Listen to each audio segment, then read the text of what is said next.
I was too dumb to doubt. And I said, everything else is great, the money, all the other things, but personal growth, I don't really need that. Now I'm going to tell you something. Anybody who says that to you needs a lot of help. They got some problems. So watch out. I just followed the program and didn't question it because I was, like I said, I was too dumb to doubt. Hey, sales headers, welcome to season 2 of Beyond the Business Plan, where heart meets hustle and every episode inspires you on your entrepreneurial journey. I'm LeAnn Lyon, and together we'll chart new courses, tackle challenges, and celebrate those big wins with expert guests, honest stories, and plenty of joy along the way. If you love the show, tap follow, subscribe, leave a quick review, or join our conversation with hashtag JoyMinder, because your support helps us reach and inspire more entrepreneurs. Set sail on your business adventure with Beyond the Business Plan. My guest today is a beacon of inspiration and leadership. With a heart as full as her home, Martha navigates life with her blended family of 5 children and 10 grandchildren, embodying the essence of love and unity. For over 36 years, Martha has been a guiding light in the world of Mary Kay Cosmetics, not just for teaching women the art of skincare and makeup, but empowering them to carve out successful home businesses. Residing in the very picturesque Stillwater, Minnesota, Martha's adventurous spirit shines through her extraordinary journey of spending a year with her husband exploring the U.S. waters on their 42-foot boat. Get ready to be inspired by her story of beauty, mentorship, and adventure. Martha Klein, are you there? There she I is. am. Hello. How are you? Oh, so good to see you. Good to I'm see you. inspired by you. You know that. You have been really a beacon of inspiration for me for several years in many, many capacities. And one of them, it was this extraordinary trip that you took with your husband on an amazing adventure called the Great Loop, which my husband and I plan to do. So, when did you do it? Okay. Well, does anybody even know what that is? Go ahead and explain it. All right. I can tell it to you. It's called the Great Loop, and you can Google it. You can just Google the Great Loop, and there's an organization that supports people who want to take this loop. More people climb Mount Everest than complete the Great Loop. And I did not so know that. you did not know that. No. So and my husband actually fact checked that. So just so you know, because he didn't believe it. But we have a 42-foot Carver. It's a 1988 gas engine. So if you're a boater, that's, ooh, wow, you went around all this with a gas engines. But it's a boat trip. We left on September 27th of 2023, and we returned home on October 13th, 2024. So for an entire year, yes, we lived on our boat. And you circumvent basically the middle of the United States, down the river system, down to the Gulf, around Florida, up the East Coast into New York, the Hudson River, into Canada, down Lake Michigan, through Chicago, and back to the Mississippi. And that was our trip for one full year. And I know you tracked the miles. So, how many miles was it from Oh start to boy, finish? What I did have we to look actually? that information up. It is not in my brain. Ah, Um, I can find it quick. Maybe ask me another question. no, um, well, yeah, I'll just tell you, my husband and I plan to do this within the next couple of years. This podcast, Lord willing, will continue to be happening, and I will be doing this from the boat while I do that. We're estimating 7,000 miles because we do plan to take a couple of excursions. We're also not planning to do it in 1 year. So that is part of just a little bit of a different journey. But we plan to take some excursions to Nashville, to New Orleans, possibly over to the Bahamas. as the whim takes us.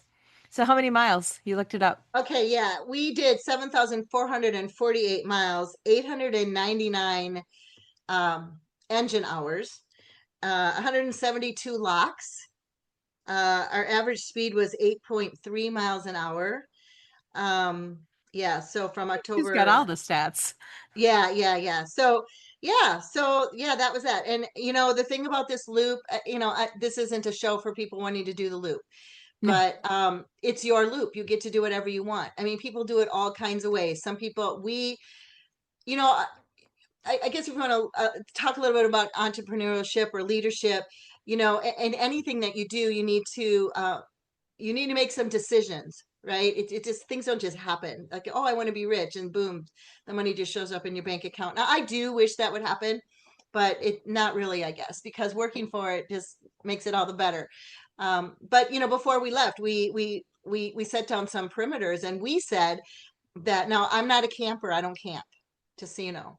And many times on the trips, women would say, you're camping, right? Because I lived in a boat for a year. But you decide what your trip is going to be, and I think that's in anything in life. You decide what your parenting is going to be, what your marriage is going to be, what your career is going to be. You make those choices, and you set some parameters. And so we decided before we left that we were not coming home. And LeAnn said, we have 5 kids, 10 grandkids. Actually, we only had 9 at the time when we left.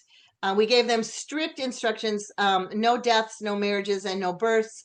One of our children did not listen to us, but but we made the decision that we were going to take this trip, take the entire year, do it, and not come home. So we did not come home for holidays. But people do it all different ways. They'll park their boat for a couple months and go home. They'll there's just a million ways that you can do it. So yeah, you can do it over, you I don't know what the longest time is, but I mean, you can spread it over 5-10 years if you want to. for sure. I know people who have done it in 8 or 9 months. Now that's really fast. You don't get to stop and see as much, but yeah, so it's great. And it's all about making a plan, sticking to it. And then the biggest part of any trip or any adventure is making a plan so that you can change it, right? Because it, Yes. it never turns out the way that you planned it. Never. It doesn't, right? Flexibility. And that absolutely applies to the journey of entrepreneurship as well. Now, you actually were able to continue being an entrepreneur. You had 35 years at least or so of experience behind you in Mary Kay before you took the trip, and you didn't just throw up your hands and say, I'm done with the business for a year. That doesn't work out so well in network marketing or any type of business. So you had to go into this saying, okay, how am I going to continue my business while I'm in a new location virtually every day? How did you plan for that? We can talk about how it worked out, but how did you plan for it to start? Well, that's a really good question. And again, it was on the front end making a decision. Mhm. I've been with Mary Kay Cosmetics for 35 years at that time. It's 36 now, 36 and a half actually. And I did have to make a conscious decision if I was going to. Now, I've built a very, very good customer base over 36 years. It's a consumable product. So I could have just maintained that customer base. I also have a large unit of consultants that are all over the country. We're already working virtually. We're already communicating. I could have kind of just left it at that and maintained that for a year. So I had to think about that. I'm going to take a step back. Just preparing for this trip, period, whether it was my business or how many T-shirts I got to bring or how many shoes. For 1 year prior to it, everything that I did, everything I touched, whether it was in business or personal, anything I did, get my hair done, whatever it was, I said, am I going to do this on the boat? What do I bring on the boat, right? Can I bring this on the boat? Do I need this? How am I going to get this done, right? So you got to figure out the things that are important to you. And some things are and some things aren't, and everyone's different. And so we did make a conscious decision to I made a conscious decision with my husband. We needed to do this together, that I would build my business while we were on this trip, not just maintain it. And so then I had to make a sure, then I had to figure out, what do I need to do that, right? There's three things that we decided before we left. There's three goals that we made. One is that we would finish this trip no matter what. We were committed, no matter what happened, we were going to do it. Now, if the boat didn't make it, that would be out of our control, right? So maybe something would happen to the boat. Well, if you don't have a boat, you can't be on a boat trip. Okay, so that was number one. Number two was that, and I'm unapologetically Catholic, and we agreed together and made the commitment that we would go to Mass every weekend and every holy day of obligation. Now, that doesn't sound that complicated, except that we had no transportation. Okay, so we would either anchor out or we would be at a marina, and our only form of transportation was our bikes. They were e-bikes, so we could get around, pretty good, but the other thing is there's not a Catholic church in every town in the country, especially the small towns along the river. And so we had to ride our bikes. So a lot of the planning that we made, where we were going to go, how long we were going to be there, we did plan that around going to Mass. And we have an entire book that we can write about the churches that we visited, the history we learned from those churches, and how we got there. There's miraculous stories, but I'm here to tell you that we accomplished that. We did go, we made it. We did it every single weekend and every single holy day of obligation. And then the third thing was that we would, to the best of our ability, work the business. Now there's technology involved here, right? Crazy COVID kind of did us a little favor. It put us all virtual, and it helped us figure out how we can work with anybody anywhere in the world, right? So that was a good thing, except we left thinking that our phones would be enough for communication, that we would get enough coverage from our phones and our hotspots. And it didn't take us long down the river system to realize that that was not true. There's a lot of places where there's no coverage, even phone coverage. And so we did have to get Starlink. We chose to get Starlink. However, where do you have that delivered? Anybody know? There's no Starlink helicopter that would just drop it down on our boat. That So would be it so did cool. get complicated. It did get complicated as far as technology went. But you have a plan. You do the best of your ability to follow that plan, and then you have the flexibility to pivot, Right. right? To make things work. Amazing, truly. And so, so anybody listening, do you hear why I am so inspired by this woman? First of all, she's accomplished something that I want to do. Second of all, I just learned fewer people have done this than have climbed Mount Everest. That sounds impressive. And I More have, people have done it. Yeah, I'm sorry. Yes, less people do yeah, the loop less than people. I'm sorry. So You're I right. have to Right. look at those numbers too, because I'm like, oh, wow, that's cool. We are, determined to do it. We may do it differently. And I've heard of people even doing it to the point that like they only have 2 or 3 weeks of vacation per year, and they'll just take their boat from one place to the next, find a place that they can leave it, come back the next year, go another 2 to 3 weeks, and that's how they do the loop. So really, there is a whole bunch of flexibility. As I've told people, they're like, "Well, what if you don't enjoy it?" It's like, "Well, you know what? We've been boating for a year or, a year or two, maybe like actually closer to 30 years. We know we like the boating and boats. We know we love each other. We're going to be fine in close quarters. We've done business together. But even so, if we would get into it and it would be like just an absolute not can't do it thing, there is nobody holding, the proverbial gun to our heads to say we have to finish it. Now, you chose to kind of do that for yourself and say, hey, this is an absolute goal. We will absolutely finish it. And I appreciate that. We have that intention as well. And maybe we'll have to move that from intention to absolute. But that'll be interesting. Another thing is you talked about making that decision for a whole year in advance of trying out, like, how am I going to do this on a boat? Hairstyle to number of shoes. And I love that. First of all, I wear like two pair of shoes, so that's easy for me. I'm not a Good for woman you. that needs a lot of shoes, right? How That'll work. we do Yeah. plan to get and I think you did the same thing. We plan to get the boat in advance so that we can figure it out. Because if I'm going to do a podcast, I'm pretty sure I'm not going to have bookcases on the boat because weight equals money. on a boat, just so you know. But what space am I going to have to do a podcast? What's my background going to be? Am I going to adjust and have to do a virtual background? This is not virtual for anybody watching on YouTube. And so, or do I just do a podcast? Don't do virtual anymore. That's not happening. Lots of decisions that have to be made in advance. But again, that's really not that different from just plain deciding to go into business at all.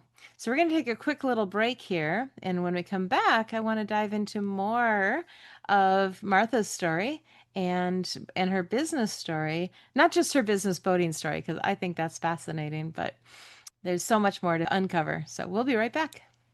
Hey, sales setters, do you need energy without the crash? Check out the lifestyle section in our resources on joyminder.com/resources for delicious, healthier coffee alternatives to boost your focus and fuel your hustle.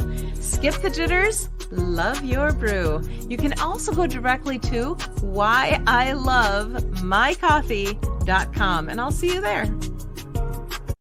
And we are back. Hi, Martha. Hello. So we are talking about your extraordinary experience doing what's called the Great Loop. It's about you went over 7,000 miles. You thought it would go one way. Other things happened. I know from following you on the Great Loop that you did run into some boating issues and you did run into some things that you didn't expect. And I think at one point you did fly to a convention of some sort and then flew back to continue your loop. Um, what we were saying before the break is that's not that different from business or maybe life in general.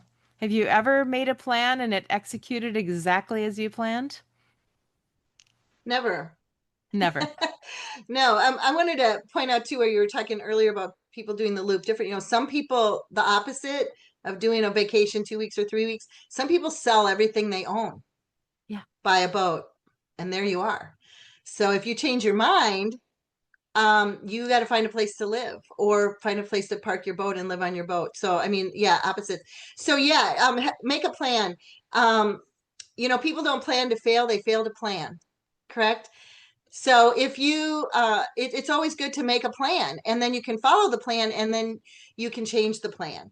And, one of the things that I do within my business and even outside of my business is I have a time management little thing that I do. I developed a planner, an actual planner with tools in it that help you plan your life out. And I always say, and I kind of teach people how to make that plan. But I can honestly say, I make a plan. I make what I would like the week to look like. Um, Fill everything in that's important, that is non-negotiable. Um, you know, uh, Find other people to do the things that are not things that I have to do. Right? Delegate and but the truth is, I can honestly say there's never been one of those plans that ever turned out exactly the way that I did it. I like, my mantra and one of the things I know about myself from all these personality tests and all these kinds of things, I've taken every one of them, is freedom and flexibility is a really big deal to me. All right. So if you box me in and say I can't do it, forget that.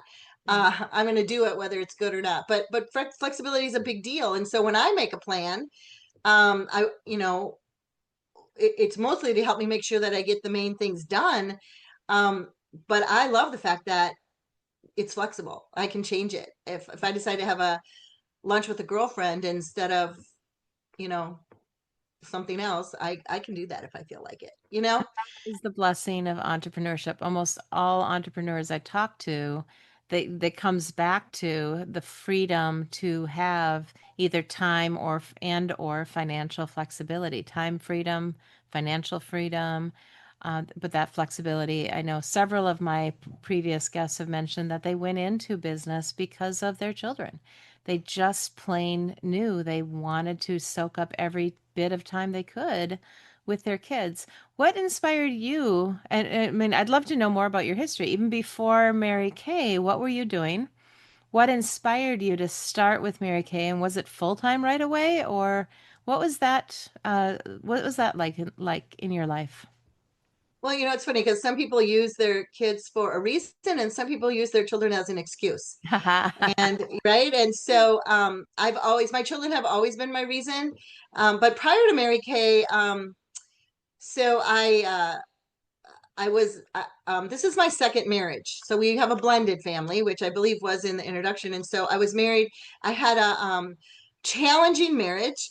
I knew that I was in a challenging marriage and was just, plucking through it.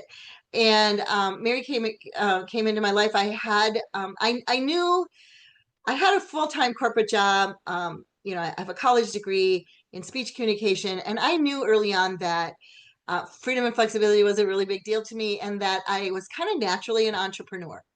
I liked doing my own thing. Now, being an entrepreneur sounds all glamorous and wonderful, but there's a lot of work into it.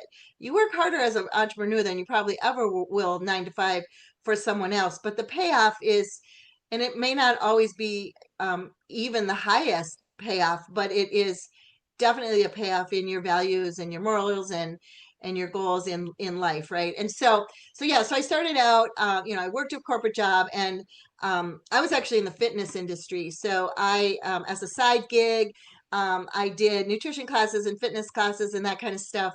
Loved it. And a friend of mine had injured her back. And so she was, just having a hard time. And I heard that she was like, selling lipstick. And I'm like, "Ugh, there's got to be some food stamps or something we can get for her. I mean, this is like, I really, and I'm like, I felt really sorry for her. I could not figure out for the life of me why she would knock on doors and sell lipstick. So this is telling you a little bit about me, right? And I said, "Oh, how are you doing? How's that little Mary Kay thing going?" She goes, "It's awesome. I just earned a free company car." And I'm like, "A car?" Okay, so the truth is, you guys, here's why I came into Mary Kay. It wasn't about makeup, it wasn't about friends, it was about the money. It was like, you know what? If you could teach me, I know I can learn. If I do what you tell me to do and I can earn a car, I'll do it. That period. That was it. There was no fluff. There was no nothing. I understood business because my first husband and I, we had a business and put everything into it, and it failed. That happens. It's hard. Nobody's teaching you. Nobody's guiding you. You're figuring it out on your own, and you will make some mistakes. The most successful people on this planet are people who made huge mistakes. We just don't talk about them that much, and we don't hear about them that much. And so I knew what not to do. um, it was an easy decision. It was a company that would stand behind me. And so anyway, I just did what everybody said. I was too dumb to doubt. That's what I tell people, too dumb to doubt. And quite frankly, when they kind of went through the benefits, and one of the benefits was personal growth, and I said, everything else is great, the money, all the other things, but personal growth, I don't really need that. Now I'm going to tell you something. Anybody who says that to you needs a lot of help. And I'm telling you that from personal experience. So I'm not cutting anyone down. I'm just saying the first person in the room that says, I don't need counseling, I don't need any help, they got some problems. So watch out. And you become like the 5 people that you hang out with. Did you know that?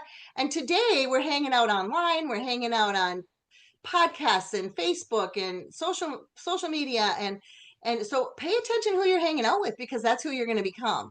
And so the cool thing about the company that I chose to be involved with is that it was a faith-based company with faith first, family second, career third, which I also thought I didn't really need.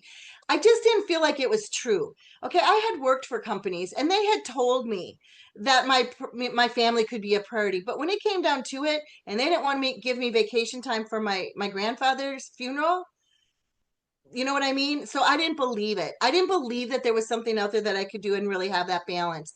But it is true. And so entrepreneurship, is the way to go. So that's how I started. I did earn a Mary Kay car within the first 9 months of starting, became a sales director, which is a top leadership position 9 months later. And it's not because I was all smart or all great. It was because I just followed the program and didn't question it, because I was, like I said, I was too dumb to doubt. And 36 years later, all of those years and all of the things, I did end up divorced, remarried. I was a single mom for a long time. People say, well, how'd you do so good with this? I'm like, well, let's be honest. You know what, you guys? We needed a roof over our head and we needed food. It wasn't complicated.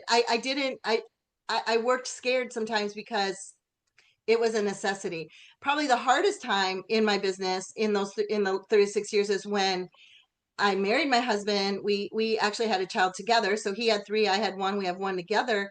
Um, I didn't necessarily have to work. And that was the hardest. That was the hardest time to motivate myself because it wasn't a necessity anymore, right? Mm. So, but my kids have always been, they still are, even now as a grandma. So now I'm motivated to earn extra money and do things for grandkids, not just my own children.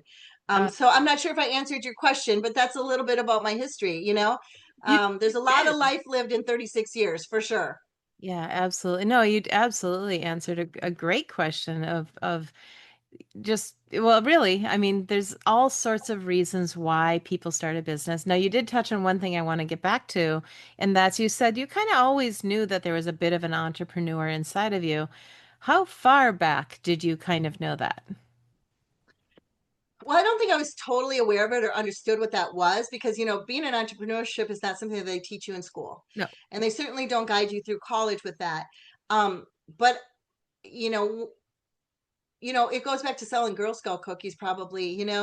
I just, I was like, I wanted to go to camp and my parents didn't have, the extra money sitting around for both of my sister to go to camp. And they told me how many boxes of Girl Scout cookies I could sell to pay for camp. And I just went knocking on doors and selling Girl Scout cookies. And I ended up, being the number one selling Girl Scout cookies in my troop. And so, kind of goes back to there. It also goes, we're all in all the jobs I worked, there was always this frustration.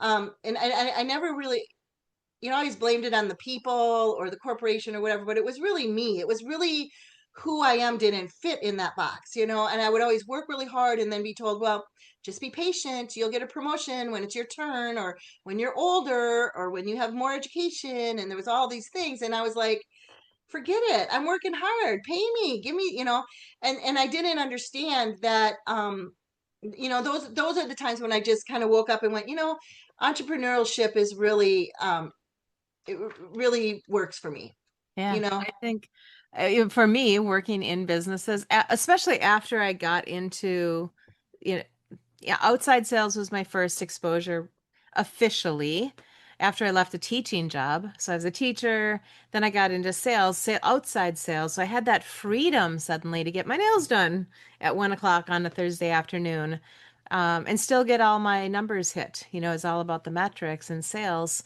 And that just blew open my world of what it could mean to to work in business and be successful. And I won awards with it. It was fun. And then I stepped very quickly into entrepreneurship. But like you, I knew it when I was a kid. I could sell candles. I could sell candy. I could sell golf balls that were in the river near my house back to the golfers that had just put them there.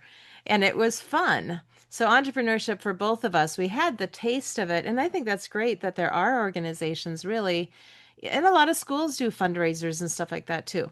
For the kids that are going to be called to it, it does start to teach us some really great skills. Even back in elementary school, I remember my kids definitely won some things as well.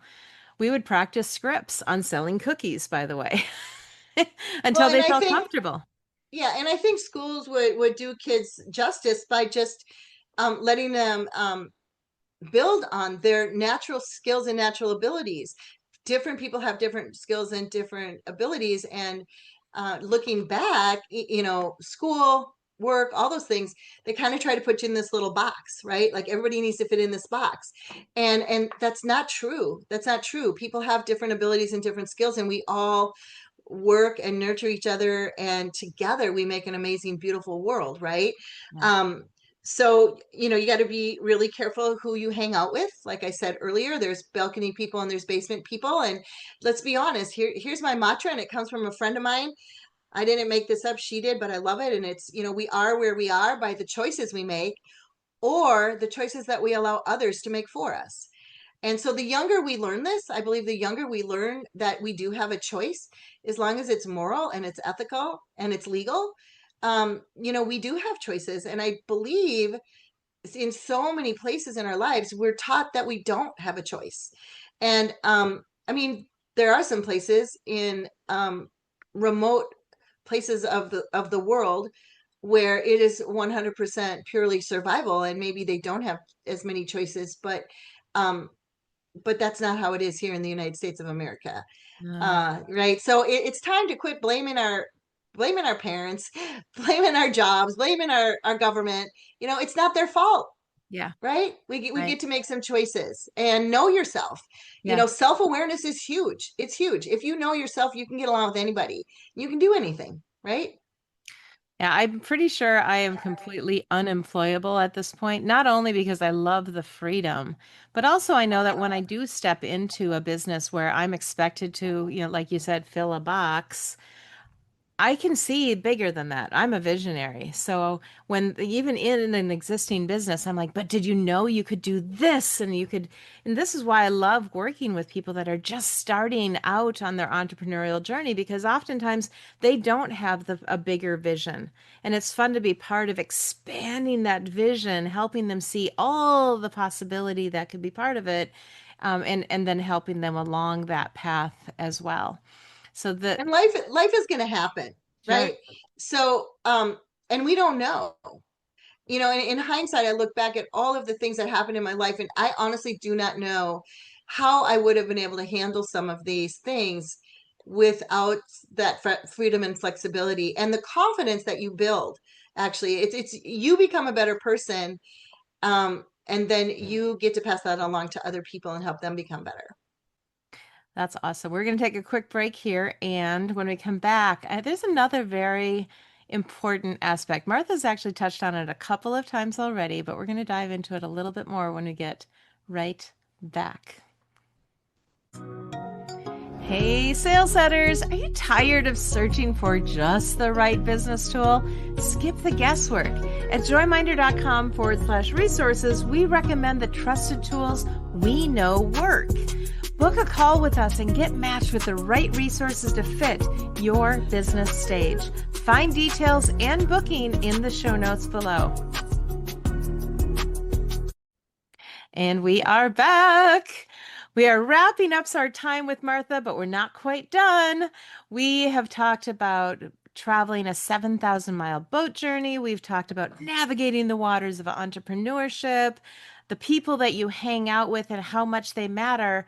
And I happen to know, and Martha has touched on this a little bit. She said, one of the things that she and her husband did on their Great Loop trip, which I believe was 55 weeks long, just over a year, if I did the math on it. And every single Sunday they attended mass, and every other holy day. I think you called it Holy Day of Obligation. It's a little bit of different language than I know, but that they hit mass. So obviously, your faith is a very important part of a lot of your decisions. I mean, so can you touch on that? Where does faith lie in making a decision, whether it's start a business or go on the Great Loop? How do you tune into that? That's a good question, and I think the Bible tells us about the sower who, somebody comes early in the day and somebody comes late in the day and they all get paid the same. So I think don't beat yourself up if you're not there. And don't brag yourself up if you've always known it, because it's God's will, and we don't know what that all is exactly. And so, I think if you just spend some quiet time, the quietness is when you're going to hear God. It's if you notice, Satan loves noise. There's noise everywhere. We've got it everywhere now. There's no quiet. It's very difficult to get to a quiet place. So I think in the quietness of your heart, um, God. Mm. God's there. Just pay attention. Just listen. I think the biggest example, I've always had a strong faith, and it's developed. It's developed as I matured, and the right people came into my life. And again, who are you hanging out with? If you're hanging around a bunch of people in a bar, probably not going to hear a lot of God stuff. You'll hear the word God, but it's not in the right context. Mm. And so I think just be patient with yourself, but just be open to it and figure out who you're hanging out with. And it does take some effort. Okay. It's just like, I want to be rich and the money shows up in your bank account. I want to have faith. I want to have, I want to live my life the way God wants you to live, well, you're going to have to do something. You're going to have to spend a little time with that, and be a little vulnerable, and maybe let go a little bit, and maybe admit you're not God, right? There is a God, and it's not me. Mm. So yeah, I think, I mean, my faith is the center of everything. Um, and people know that about me. And I think it's funny. I've worked with atheists in my business, and I can think of a particular woman who did everything with us, all the events, all everything. Very very open about being atheist. But she would call me from time to time and ask me to pray for her. She said, "I know you're a praying person, and I need some prayers." I'm like, Of course I will." We had been at events, and she actually came to mass with me. And I'm like, this might freak you out a little bit. If you're not Catholic, that whole mass is like, if you don't understand it, you're thinking, what are they doing? And I'm like, are you sure you're gonna be okay? She goes, "Oh yeah, I'm fine." And she was fine. So you may be the only Bible anybody ever reads. And so just kind of pay attention to that. And also, understand that you aren't God, so you're not going to be perfect. You're going to make you're going to make some mistakes, and you will be forgiven. But my husband and I, our faith is the center of everything that we do. We talk about it a lot. We live it. You can't have a blended family without God in the center. There's no way. You can't have really any relationship or any existence, I believe, in this world without God in the center. But especially in our case, so with raising a blended family, and now our grandkids, it's still a blended family, and then being on this boat trip, being in these small space for an entire year. And the number one question people ask us is, how did you do that, the two of you? And it's an easy answer. We're committed to marriage. It's a sacrament. So that was not a question. That wasn't a problem. um, did we get frustrated with each other? Did we have days? Yeah, for sure. I always joke, there was a couple of times when I was, opened up my computer thinking I was going to find an airfare to go home. you know People joke, well, you're going to did somebody get pushed overboard? Well, no, because there's sharks and stuff, so why would you do that? That would be stupid. But you know but we always had our faith. And the thing about that commitment that we made to go to mass every week was a commitment we made, but we didn't understand the intensity of it, or what that was really going to do for us, until we were actually doing it.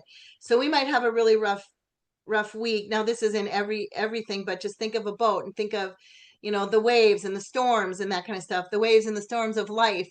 And it would be stressful, and it would be scary, and it was life threatening sometimes. And we would walk into the doors of that church that we were very familiar with, and we would feel at home, and we would feel safe, and we would forgive each other, and we would be at peace. And then we could walk out of there, and we could then start again and go through the next week on the boat, through the waves, through the storm. And so each time that you turn to God, you get to get filled up, and then you get to start over. And it sounds simple, and it is simple, but it's difficult. Absolutely. Another person I talked with recently said, being an entrepreneur is hard. Being a Christian is hard. Being a Christian entrepreneur is just plain difficult sometimes, because to carry things through and to not be tempted by the things that can happen and come up in business can be hard. And it can be, uh, but when you're committed, I think that's one version of it. On the flip side, I can see it being not as hard because you know what you're going to do.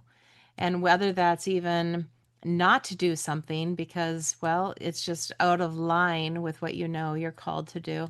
Right now, I'm going through a season, I'll be frank, that there's some steps ahead of me that I can't see yet. I have the big vision. I still believe God planted a big vision in front of me, but I don't see all the steps in front of me. And it's causing me to take a breath and lean more heavily on, and, maybe perhaps be a child more, trusting that I'm cared for, trusting that the right things are coming for me, that entrusting the guidance that I've never really, as an entrepreneur and just as a strong person, my strengths finder says, strategic and determined and all these things about me, but letting go of some of that and letting God actually take the reins and truly giving over my whole business and say, look, this isn't my business. I don't get to take this business with me one way or the other. So you may as well run it and just tell me what to do to make it run and make it reach the people that we want to reach. Well, and And I'm gonna transfer what you said into our families. You yeah, know, the same is true with your children. They don't belong to you; they belong to God.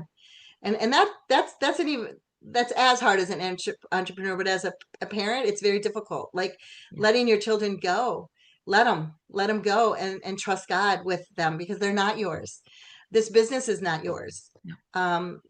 And you know what? As Christians, we know the end. We know the end of the story. We know that we win. We know that it's glorified. We know there's a glorified end, right? Mhm. It's difficult each day to remember that, but no matter what happens to you, and some of the worst obstacles that we get through, in hindsight, you look back and go, you know, it's the best thing that ever happened to me. You know, I got in a horrible car accident, you know, near death, and I look back and I'm like, it's changed the trajectory of my life totally 100% in a positive way, and that's a whole nother story that I could tell someday. um but you know, in hindsight, I'm like, did God make that happen? No. Did he turn it into good? Yes. Exactly. Exactly. And I know that there's biblical principles around that all the time. Joseph and lots of other stories where just when you think things are going great, sometimes they fall apart, they go the wrong direction. You think, but things get turned around and you end up back where you're supposed to be. I have one more question I'm going to ask, but before I do, I want to let people you give an opportunity to you to share how can people reach out to you if they heard something that they're inspired? Maybe they want to reach out to you about boating or Mary Kay or your faith even. How can people find you? What's the best social media or website maybe that you have?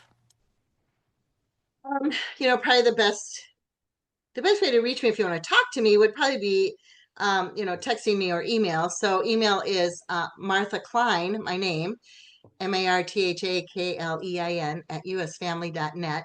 So I will get emails. um I have a business. I don't have my business number memorized. Isn't that bad? Um, I know it's so bad. Um, It's all good. I know. By the way, we are going to put this contact information below anywhere we have this podcast. So if you're looking at the podcast, Yeah, let me give you that. You know, you go know, if you're ahead. interested in Mary Kay products, you can go to marykay.com/MAL Klein, Klein. So yeah. I got a couple other things. You were talking about faith, and because I've been in the business a long time, I kind of have some ministries that I do alongside that. And so I do want to tell people, I have a ministry called uh, Bless Cancer Patients. Hmm. So if you know anybody who is struggling with cancer, and it can be male or female, it doesn't matter. I have put together some packages, some boxes.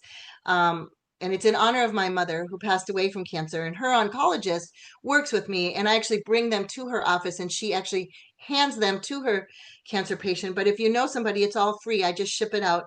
And I put a card in that says that you were nominated by whoever, and I Hmm. put your name on there, and I just ship it out to the person. There's some prayer cards in there. There's kind of an inspirational uh, religious book. There's my mom's story, and there is there's a foot cream and a lip uh, treatment, free of charge, Mary Kay products that I just give to people. So, you know, I do want people to know that people can donate to help cover the cost of this if they ever want to do that. But if you know anybody at all, all I need is a name and an address, and I just ship it out.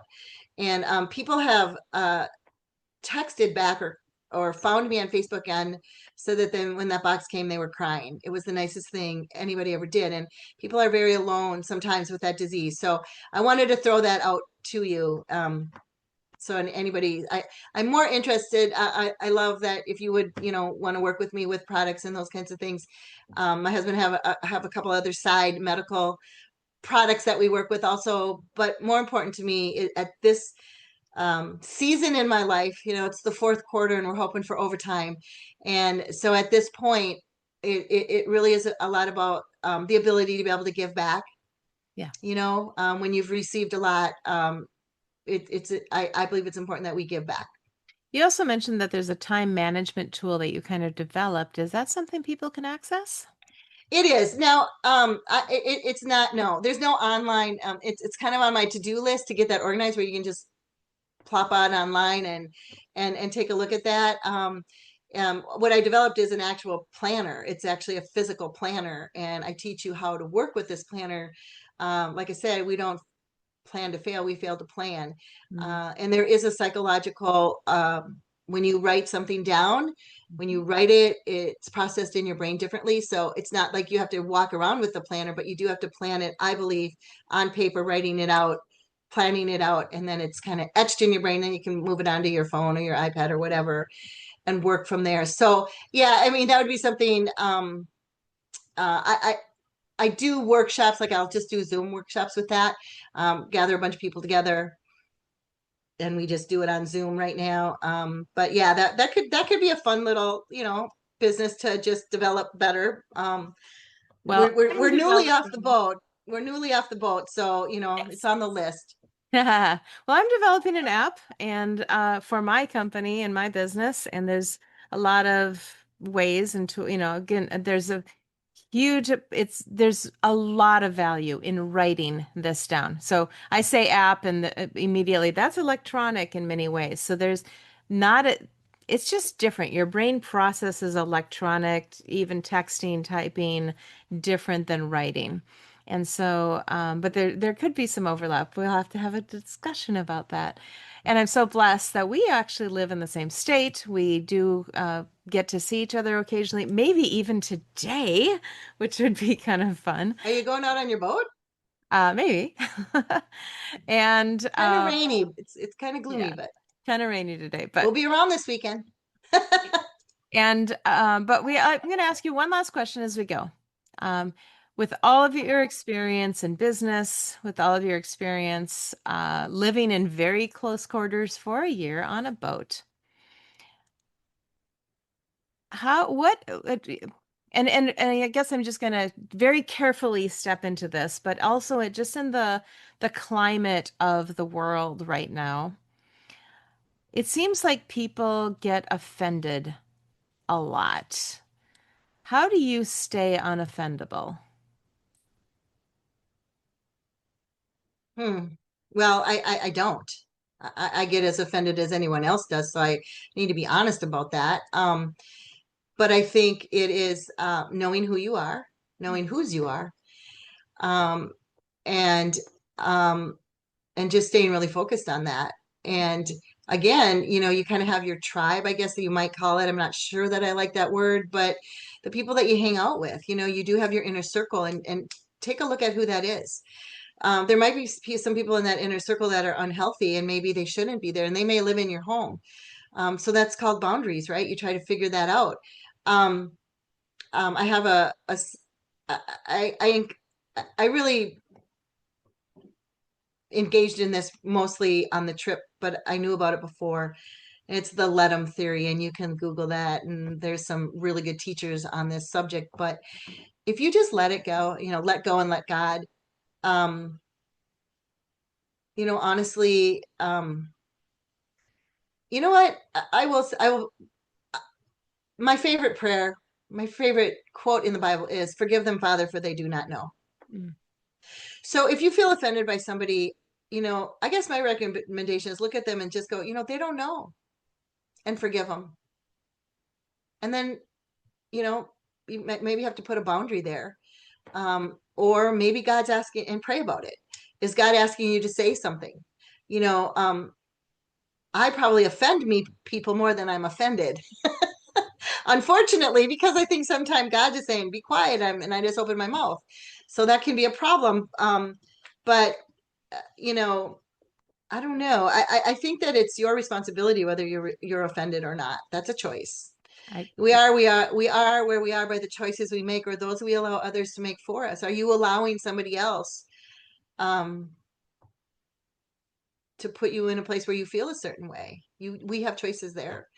Um, I don't know if that answers your question or not. Totally does. Absolutely. I love that you have scripture that you go back to when you do run into those situations, and in the fact that you also said, hey, it's a choice. You have strategies that you can tune into, whether or not we always do. We're all human. We may or may not do that sometimes. This is somewhat related, I think, but there's something I just heard this morning. Actually, somebody said, my prayer every morning is, Dear God, the answer is yes. What's the question?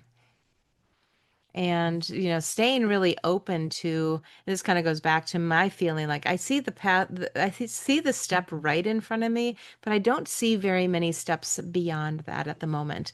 And my whole life has been about this huge, like, I see all the things. Even planning for the Great Loop, I'll say, yes, we know roughly what we're going to do. And we know the things that we think we want to do. But what I'm not doing is planning the whole thing. Because I absolutely understand there's going to be all sorts of reasons why things aren't going to work the way we think they are. Weather could be one of them, or just whatever. I on our boat last summer, I broke my foot and a rib in my back, and that can slow you down. It was really difficult suddenly to throw lines and do things. So you have to be flexible, whether you're navigating the loop or running a business. But I think sometimes we ask the question, why? Why, God? Why is this happening? Maybe we should ask the question, what? What do you want me to do with this? Excellent. Or Wonderful. where do you want me to go with this? Any last piece of advice for those people that are aspiring to be entrepreneurs? Maybe they haven't stepped into it yet. Maybe they're a little like, I don't know how to get started. I think network marketing can be an amazing way to get started on the entrepreneurial journey. Some people move past network marketing, and some, like you, make it their full-time career for life. What's your advice to them? My advice, and this is not just that, it's with anything. I just say, know yourself, take some time, understand yourself, and work on yourself. DISC is something that I work super closely with. It's really easy to work with. There's just a lot of things, but I just say know yourself, and just be really open, and just see who you're hanging out with. I keep saying that, but talk to some people that you trust, and make sure that you're working with somebody who will work with who you are. That's not trying to change you. That will work with who you are and your strengths. I think you and your strengths will fit into a lot of things. You just need to be working with somebody who will help you just to discover that and work with that and be open to it. And you know what? Let's be honest, it's not for everybody, and that's okay too. Mm-hmm. That's okay. It's totally okay. It needs to be okay for you, and through between you and God, and then whoever your most important person is, right? Um, Mine would be my husband. And so it kind of starts there. And then, I guess let's end with don't be afraid. Beautiful. We'll leave that very simply there. Thank you, Martha Klein, for joining me on our show today. And thank you also to our audience for joining us on the Beyond the Business Plan podcast and show.